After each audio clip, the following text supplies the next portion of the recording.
Hello everyone, welcome back to my YouTube channel. Students, ये जो कुछ टाइम से मैंने सीरीज़ शुरू की है कॉस्ट अकाउंटिंग की, कल्याणी पब्लिकेशन की, आपको जो बुक करवा रही हूँ अपनी मैक्सिमम पॉसिबल एफर्ट से जितना को टाइम मैं मैनेज कर पाती हूँ उसके अकॉर्डिंगली मैं वीडियोस डाल रही हूँ। अगर आपको रियली ये कुछ हेल्प कर रही हैं तो प्लीज़ हिट लाइक। आप लोग व्यू करते हो, कुछ बच्चे ऐसे भी हैं जो कमेंट सेक्शन में अपनी प्रॉब्लम्स भी डालते हैं। ये मेरे लिए एक बहुत बिग मोटिवेशन होएगी और फिर मैं और ज़्यादा एफर्ट करूँगी कि किसी ना किसी तरह कुछ ना कुछ टाइम स्पेयर करके आपकी जितनी ज़्यादा हेल्प कर सकूँ करूँ। So next question, from the following information calculate economic order quantity and the numbers of orders to be placed in one quarter। ये भी ध्यान दीजिए, जो हमने नंबर ऑफ ऑर्डर्स निकालने हैं वो पूरे साल के नहीं, बस एक ही क्वार्टर के निकालने हैं। आपको इस क्वेश्चन में क्वार्टरली कंजम्पशन गिवन है 2000 kg, cost of placing one order है 50, cost per unit is 40 and storage and carrying cost is 8%। So let's start with solution. तो EOQ का फॉर्मूला क्या है? 2CO/I अंडर रूट करना है हमने सबका। सो C stands for annual consumption. हमें इस क्वेश्चन में क्वार्टरली कंजम्पशन गिवन है जिसको हम 4 से मल्टीप्लाई करेंगे because in a year there are 4 quarters. तो we will multiply it with 4 and we will get annual consumption 8000 kg।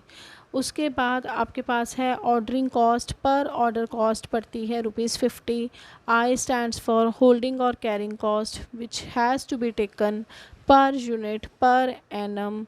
तो this is to be calculated by this formula क्या है? जितनी आपकी कॉस्ट पर यूनिट है उसको आप परसेंटेज के साथ मल्टीप्लाई कर दो। तो कॉस्ट पर यूनिट गिवन है 40, 8% करोगे तो ये आ जाएगा ₹3.20। ये पर यूनिट होएगी और पर एनम होएगी। उसके बाद अब हमने इन चीज़ों को फिल करके EOQ निकालना है।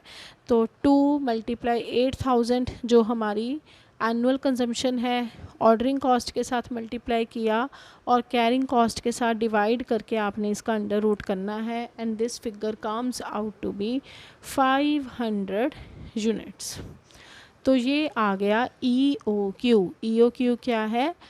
इकोनॉमिक ऑर्डर क्वांटिटी, मतलब वो क्वांटिटी जो हमें एक बार में ऑर्डर करनी चाहिए, जिसे मंगवाना हमें इकोनॉमिकल रहेगा, सबसे सस्ता पड़ेगा। अब इस क्वेश्चन के जो सेकंड पार्ट है उन्होंने हमें क्वेश्चन में पूछा है, पहला पूछा था ए पार्ट में इकोनॉमिक ऑर्डर क्वांटिटी और फिर पूछे हैं नंबर ऑफ़ ऑर्डर्स। और ये जो नंबर ऑफ़ ऑर्डर्स कैलकुलेट करने हैं वो एक ही क्वार्टर के कैलकुलेट करने हैं। तो फिर हमने फर्स्ट पार्ट ए पार्ट किया। उसके बाद अब जो सेकंड पार्ट है नंबर ऑफ़ ऑर्डर्स का मैंने आपको आगे फार्मूला दिया हुआ है, annual demand divided by EOQ। या फिर देखो this is annual demand, annual consumption और annual demand divided by units in one order. एक बार में आप कितना मंगवा रहे हो। और या फिर आप कह सकते हो EOQ हमें वो बताता है कि जितनी क्वांटिटी हम एक बार में मंगवानी ही चाहिए, जिसको मंगवाना हमें इकोनॉमिकल पड़ेगा। तो ऐसे भी आप निकाल सकते हो। फिर अब क्योंकि हमने एनुअल कंजम्पशन ली है तो ऊपर लो 8000 upon units in one order है 500। तो ये आ जाएंगे आपके नंबर ऑफ़ ऑर्डर आ जाएंगे 16। लेकिन ये जो नंबर ऑफ़ ऑर्डर्स आए हैं ये पूरे साल के आए हैं क्योंकि मैंने कंजम्पशन कौन सी ली थी? एनुअल। तो ये 16 ऑर्डर्स हैं पर ईयर। और अगर हमने निकालने हैं ऑर्डर्स पर क्वार्टर, अगर हमने पूरे क्वार्टर के निकालने हैं तो 16 को डिवाइडेड कर दो, साल के 4 क्वार्टर हैं, 4 से डिवाइड करो तो पर क्वार्टर आपके आ जाएंगे 4 orders. This will be your answer.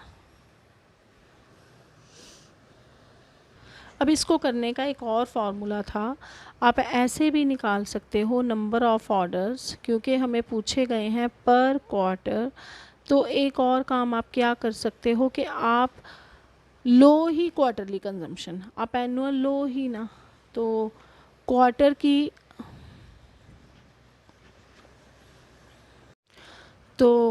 की जो कंजम्पशन है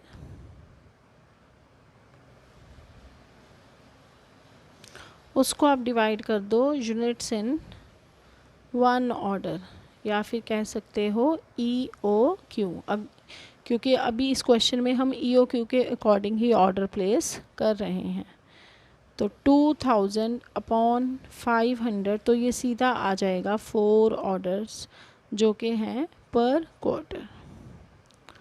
अगर एनुअल लोगे तो बाद में उसको आपको क्वार्टर में चेंज करना पड़ेगा, अगर आप क्वार्टरली कंजम्पशन लेते हो तो आपका आंसर पहले ही पर क्वार्टर आएगा।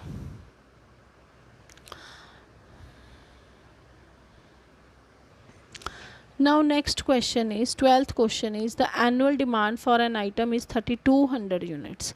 जो यूनिट कॉस्ट आपको गिवन है दैट इज़ ₹6।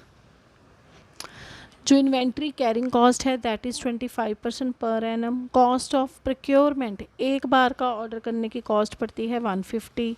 तो हमने टाइम डिटर्मिन करना है बिटवीन 2 कंसेक्टिव ऑर्डर्स, मतलब 2 ऑर्डर्स के बीच कितना टाइम है, और अज्यूम करना है कि प्रोक्योरमेंट हम करते हैं एट EOQ, मतलब हम जो ऑर्डर प्लेस कर रहे हैं वो EOQ के अकॉर्डिंग ही कर रहे हैं।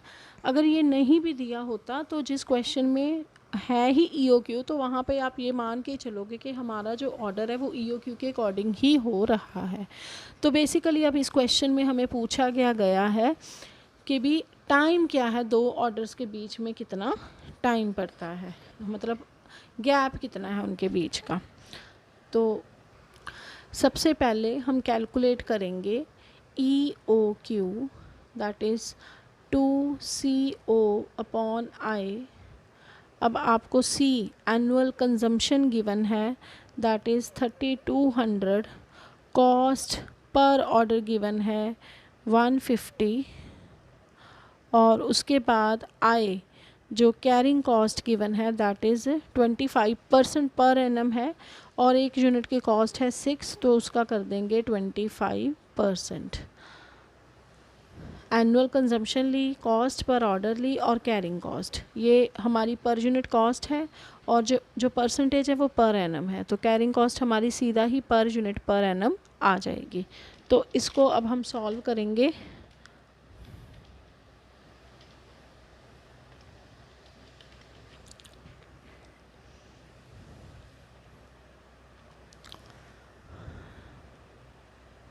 $9,60,000/6 का 25%, 1.5, अगेन इसका अंडर रूट,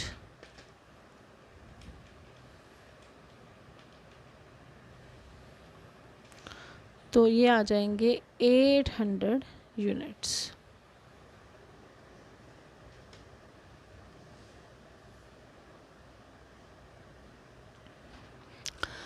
अब देखो, जब हमने टाइम निकालना है 2 ऑर्डर के बीच कितना है, तो उसके लिए पहले आपको नंबर ऑफ़ ऑर्डर्स का पता होना ज़रूरी है।